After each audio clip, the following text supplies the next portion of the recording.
तहरीक इंसाफ की मुश्किलात में एक और इजाफा। साइफर केस में जमानत के बावजूद शाह महमूद कुरैशी जेल में ही रहेंगे। डिप्टी कमिश्नर रावलपिंडी ने GHQ हमला केस में 15 रोज के लिए नजरबंदी का हुक्म दे दिया। खदशा जाहिर किया कि वाइस चेयरमैन PTI की रिहाई से अमन आमा की सूरत हाल बिगड़ सकती है।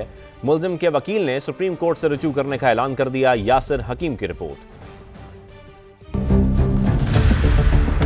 अडयाला जेल में कैद साबिक वजीर खारजा शाह महमूद कुरैशी की मुश्किलात कम न हुई। एक तरफ साइफर केस में जमानत मंजूर हुई तो दूसरी तरफ GHQ हमला केस में नजरबंदी का हुक्म जारी हो गया।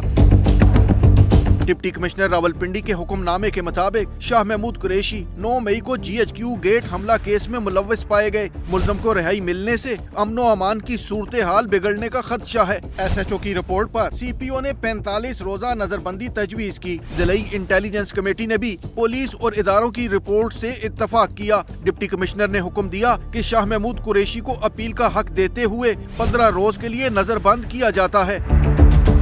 वकील बैरिस्टर तैमूर ने कहा, इनके मुवक्किल की रिहाई में ताखीर अदालती हुक्म की खिलाफ वर्जी है। शाह महमूद की बेटी मेहरुन्निसा के हमरा मीडिया से गुफ्तगू में सुप्रीम कोर्ट से रुजू का ऐलान भी कर दिया। अगर हमें रोककर ना दिए टाइम के ऊपर तो हम बिल्कुल उसी बेंच का सुप्रीम कोर्ट का दरवाज़ा खटकाएंगे जिन्होंने आज से कई दिन पहले बेल का ऑर्डर दिया था, जिसके बावजूद आज तक शाह महमूद कुरैशी साहब बाहर नहीं आ सके। सुप्रीम कोर्ट ने साइफर केस में जुम्मा 22 दिसंबर को शाह महमूद कुरैशी की जमानत मंजूर की थी।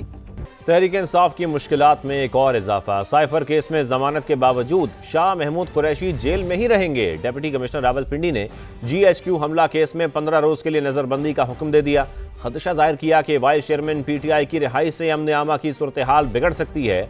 मुलजिम के वकील ने सुप्रीम कोर्ट से रुजू करने का ऐलान कर दिया। यासिर हकीम की रिपोर्ट।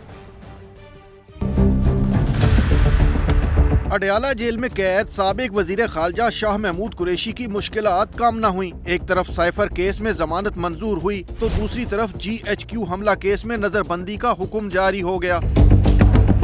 डिप्टी कमिश्नर रावलपिंडी के हुक्मनामे के मुताबिक शाह महमूद कुरैशी 9 मई को GHQ गेट हमला केस में मुलव्वस पाए गए। मुलजम को रिहाई मिलने से अमनो अमान की सूरत हाल बिगड़ने का खदशा है। SHO की रिपोर्ट पर CPO ने 45 रोजा नजरबंदी तजवीज की। जिलाई इंटेलिजेंस कमेटी ने भी पुलिस और इदारों की रिपोर्ट से इत्तफाक किया। डिप्टी कमिश्नर ने हुक्म दिया कि शाह महमूद कुरैशी को अपील का हक देते हुए 15 रोज के लिए नजरबंद किया जाता है।